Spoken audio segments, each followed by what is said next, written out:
A very good morning to one and all class 11th. Welcome to your TSN English class. Today we'll start the third video of this chapter, chapter 7, birth, from your book Snapshot. So students, previously we have read that after that 1 hour struggle, or after all those things, Dr. Andrew Mason tried his level best, and after that the child was born and the child was lifeless. So let's read that what happened next. So, as he gazed at the still form, a shiver of horror passed over Andrew.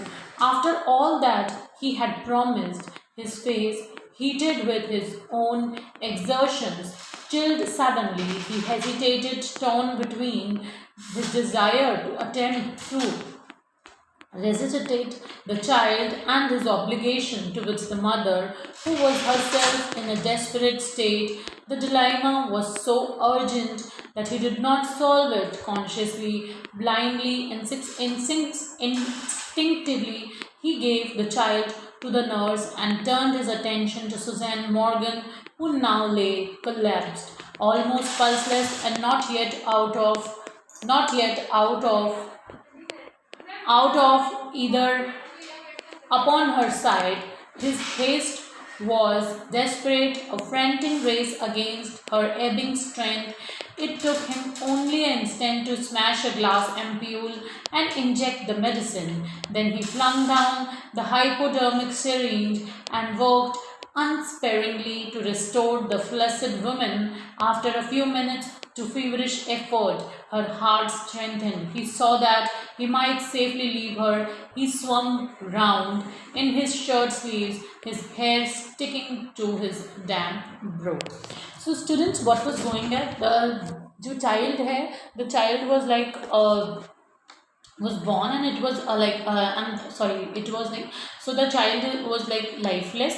At that time he gazed at the still form, a shiver of horror. And what was there, जब उसने उस he gazed at the still form, a shiver of horror passed over Andrew. जब उन्होंने Andrew mention ने देखा कि जो बच्चा है that is lifeless, without breathing, without life, तो वो है जो और ज़्यादा, he felt shiver at that time. After all that he had promised, इतना सब कुछ प्रॉमिस करने के बाद, his face heated with his own exertions, उनका फेस जो है वो उनके अपने ही एग्जर्शन से, तो उनका जो चेहरा है अपने ही उनके एग्जर्शन से गर्म हो रहा था और अचानक ठंडा पड़ गया था.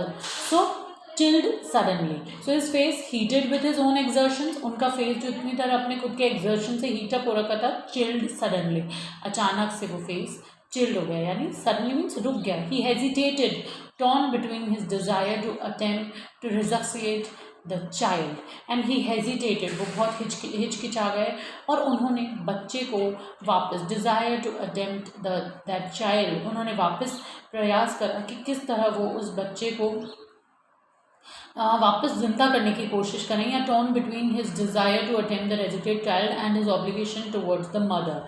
अब वो इस प्रयास के बीच में अट गए कि माँ के प्रति अपने फ़र्ज़ के बीच में बंट गया है कि जो माँ खुद भी नाजुक स्थिति में थी, अब उसे कैसे बताया जाए that his child is lifeless. So this one is like you can say that who herself in a desperate state, जो खुद एक desperate state में, तो this was dilemma was so urgent he did not solve it consciously. so ये एक तरीके का dilemma, एक तरीके का धर्म संकट था जिसमें इसे हल करने की कोई सचेत कोशिश उन्होंने नहीं की. And after that what was going on, instinctively he gave the child to nurse and turned his attention to Suzanne Morgan. उसके बाद उन्होंने instinctively means खुद के तरीके से सोचते हुए उन्होंने बच्चे को नर्स को, दाई को दिया, मिडवाइफ को दिया, एंड अपने ध्यान अब उन्होंने पूरी तरह सुजैन मॉर्गन की तरफ लगाया कि बच्चा तो लाइफलेस पैदा हुआ ही है, लेकिन कहीं मदर की सिचुएशन जो है क्रिटिकल है, तो वो सही कर पाएँ. And that Suzanne Morgan, after that labor pain, after that delivery, she felt lifeless, अब वो बिल्कुल निढाल सी वहाँ पर बैठी हुई या लेटी हुई थी. So students, what was going on your कि after giving birth to a baby, a mother is not in a condition to move properly or like that. So this condition was similarly like Susan Morgan की जो है, जो कि जो Morgan की wife हैं, उनकी कंडीशन कुछ ऐसी ही थी. So she was in that condition. And after that what was happen कि वो बिल्कुल निढाल हो गई हैं. And it look like that Susan Morgan who now lay collapsed almost pulseless. Pulseless means ऐसा लग रहा है जैसे she is not breathing at that time. उनकी पल्स जो है वो बिल्कुल वर्क नहीं कर रही है. Not yet out of ether upon her side, और उनके साइड पे रखे एथर भी अब जो है पूरी तरह जागी नहीं थी. And after that he saw that कि जो एथर भी है वो भी वर्क नहीं कर रहा है. And he hesitate was desperate, a frantic race against her ebbing strength, और उनका जो उतावलापन है वो हताश भरा हो गया था. एंड उनकी जो घटती हुई जो या जो डिक्रीजिंग एनर्जी है उसके खिलाफ बहुत ज़्यादा उसमें अब एक frantic race against between the ebbing strength, और उन सभी में एबिंग स्ट्रेंथ में बहुत ज़्यादा निराश और हताश वो लोग हो गए थे. And it took him only an instant to smash a glass ampule and inject the medicine. अब एक कांच की छोटी सी इंजेक्शन की एम्ब्यूल बॉटल जो है वो उन्हें तोड़नी थी, और दवा का इंजेक्शन लगाने में उसे एक इवन अ मोमेंट, उन्होंने बहुत थोड़े से टाइम में उसे इंजेक्शन जो है दे दिया. Then he flung down the hypodermic syringe and the medicine.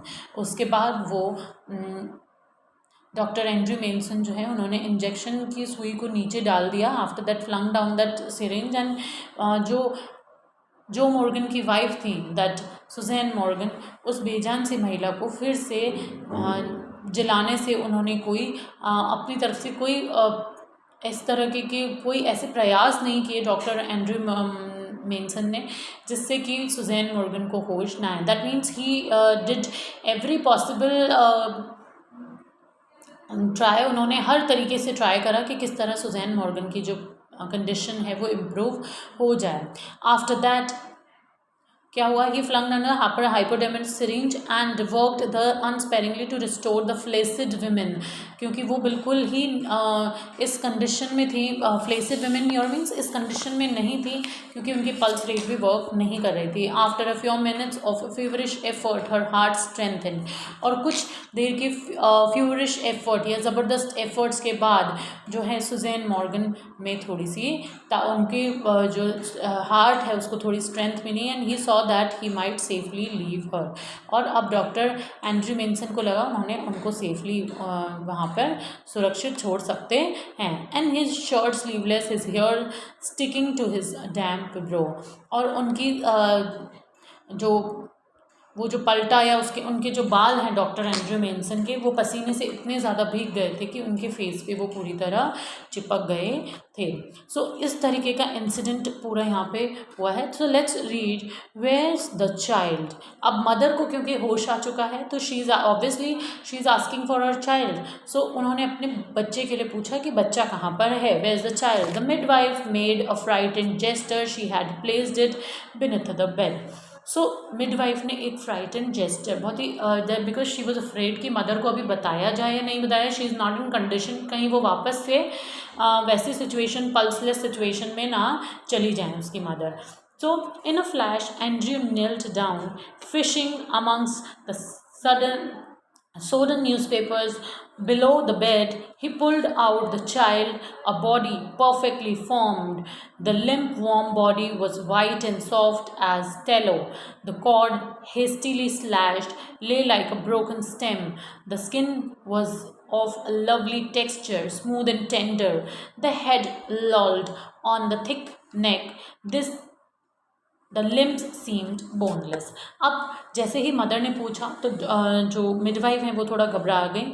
In a flash Andrew knelt down, एक ही दम से एंड्रयू जो है वो नीचे झुके and fishing amongst the sudden newspapers, और उन्होंने बिस्तर के नीचे कुछ जो गंदे मैले अखबार थे उनके बीच ढूंढते हुए उसने बच्चे को बाहर निकाला, बिकॉज दाई को लगा बच्चा लाइफलेस है, so she kept that child over there under the bed on the between those newspapers.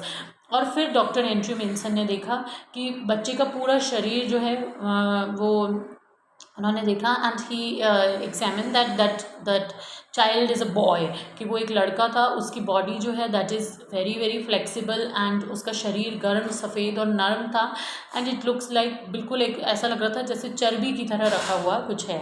And उसकी नाल जो एम्बिलिकल कॉर्ड है that look like a stem, जो कि अब एक टूट गई थी, जैसे पेड़ से एक शाखा टूट जाती है उसकी तरह वो एम्बिलिकल कॉर्ड पड़ी थी।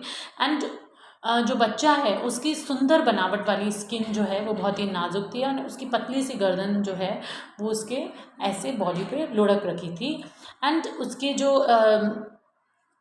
It look like, Andrew mention बता रहे हैं कि ऐसा लग रहा था कि बच्चे की, बिकॉज उसको लाइफलेस था, अभी उसमें ब्रीदिंग नहीं थी, तो इट लुक लाइक जैसे एक बेजान, एक विदाउट बोन्स एक बॉडी जो है वो वहाँ पर रखी हुई है। Thank you students, will continue the next part of video.